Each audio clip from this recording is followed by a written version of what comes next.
Okay, we're here. We're on. Shut that off. Thank And you. I'm Charlie Bloom. Linda This is Bloom, too. Linda. And thank you for coming to our YouTube channel. And today, as in many of the other days that we have been speaking with you through this medium, um, we are speaking about an aspect of our current situation, the COVID-19 crisis that we're in. And this time, we want to talk a little bit about what some of the gifts are that are available. We're calling this talk The Bright Side of Dark Times. And although it's very difficult to find a bright side in these days, it's there. And we want to begin by just clarifying that we are by no means claiming that this is just some wonderful thing that has happened and we need to just ignore or pretend that the dark side doesn't exist. Make no mistake about it.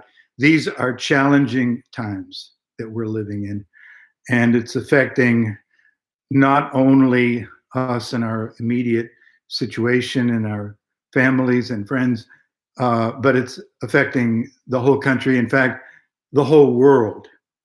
So if you feel like things have really gone beyond the point of feeling like we're living in the world that we had been living in a couple of months ago, you're not alone, because things are unmistakably very different, and we are in a bona fide crisis. So I want to say a little bit very briefly about what the word crisis refers to. It in the Chinese language, it is represented by two symbols, one of which means danger and the other one means opportunity. And there's unquestionably a certain danger in the world that we're living in today that wasn't or didn't seem to be present before, but there are incredible opportunities as well. So today, we want to focus on some of the opportunities that are present for all of us here. So, one of the things that I'm hearing from people is that they're glad to have a chance to slow down. Being sequestered at home in lockdown, and especially this is true for my friends and acquaintances who are introverted, they realize now that they've slowed the pace of their life down and it's not so packed full with all the things that they normally do, they're really rejoicing in that it's more meditative. And they feel that they have more contemplative time, and they're hoping that they can hold on to that way of being when the lockdown is lifted. And so I know that some of the people are restless and want to go out and want to do, and extroverts like me who feeling lonely, they want to be with people and the stimulation and activities. But for a lot of us, it's an opportunity to deepen, more soulful time, to see what really matters, to see how things in our life before the pandemic may have had clutter in them, too much stimulation, too much frenetic activity, and to take the time to see what really is important to us. I'm finding that my relationships with the precious people in my life are the most important to me. So whenever I can talk to them on the phone or Skype and Zoom, writing old-fashioned cards, it's very meaningful to me. So I'm grateful to have the time to take stock, and I hope that that will stick with me forever, and that I'll know what my priorities really are, because I feel like I'm getting that more deeply now, as many of us are. Yes, and as Linda's counterpart, as an introvert, I am not only okay with having slowed down and being more isolated or what I perceive is a better way to put it, in having more solitude, is something that I don't feel to be a hardship. Um, and to be honest, there's a part of me that's actually enjoying the slowing down in the rhythm and the quieting down, and uh, to some degree, even the space of not being so interactive.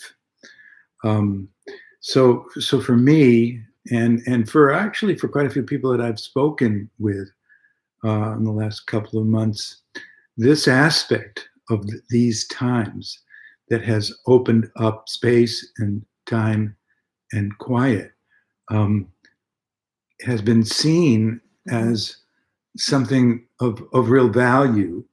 Although, like Linda said, for some of us are more in need of the kind of interaction that we had in our former lives pre-COVID.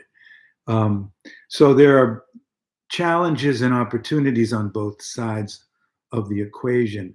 But one of the things that I have found is some real gratification in having the pace and the rhythm of life moving at a velocity that is much closer to my natural rhythm. Mm-hmm. One of the most precious things that I think is potential to come out of this is there is an awareness all over the world of how interconnected we are, that the virus knows no boundaries. The one country stops and the other country starts. It doesn't matter to the virus.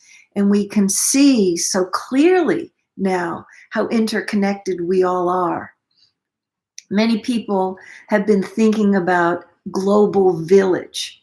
I'm in favor of the whole feeling of global family, about how we all need to take care of ourselves because it is in our best interest when the other people around the world are protected and they thrive.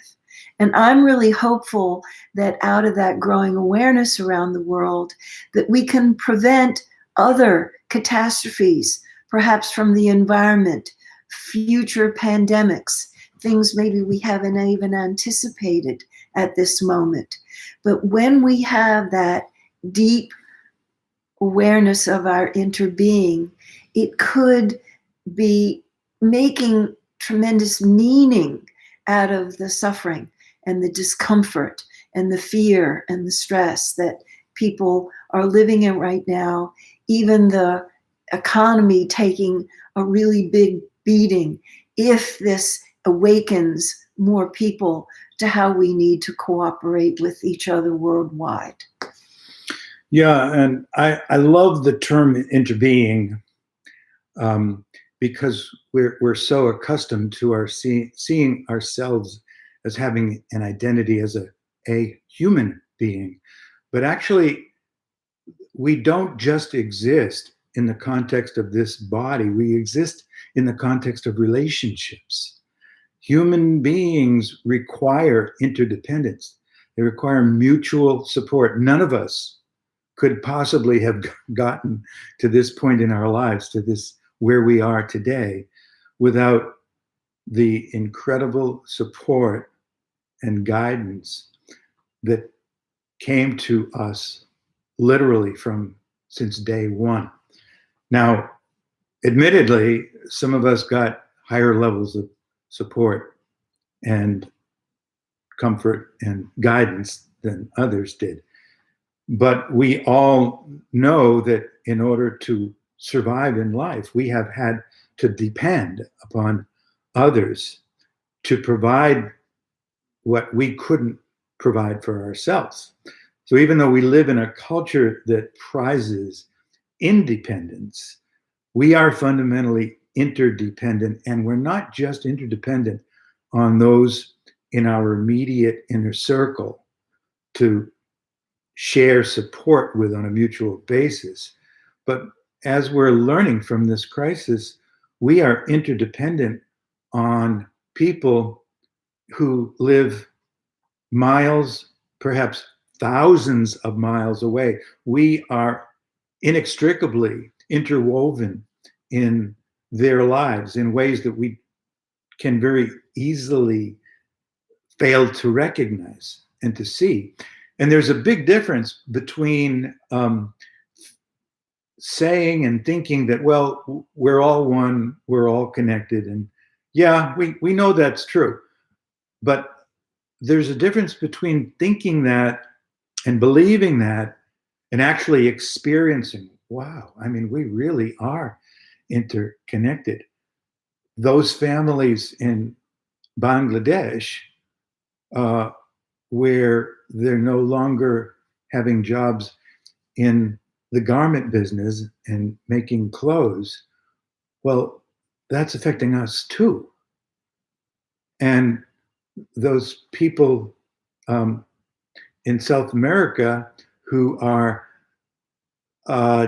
dealing with poverty and can no longer provide the services that we need for some of the food or coffee beans or whatever it is that they're providing. We are inextricably linked. And so we are beginning to really see the difference between believing we're connected and really getting it on a gut level, like, wow, we really are all interrelated here. So we're wishing to you that you stay safe and healthy, and that you search for the bright side for you personally in this dark time. And may you make meaning out of your discomfort. Well, I just want to add one more thing. Sure thing. And I think this is probably the most important piece, but I'm going to give you a brief version of it. And that is 3 words: attitude of gratitude. Yep. To really take advantage of the opportunity to appreciate what we do have, what so many other people may not have. There's so much to be grateful for, and the awareness of the suffering and the deprivation that so many other people are experiencing is something that helps us not only to feel gratitude and to focus not on what we have lost, but to focus on what we haven't lost, what we still have, the opportunities that we still have. And one of the opportunities that we have is to provide more happiness for ourselves by providing more generosity to other people. When you feel gratitude, there's a natural desire to share your abundance with other people. So try to keep that in mind, that when you are in one of those moods of deprivation or feeling upset or sorry for yourself, allow yourself to have the feeling, but don't get stuck in it. See if you can think of some way or someone to whom you can express generosity. Thanks for adding that. You're welcome. So take care of yourself and stay safe, and we'll be back.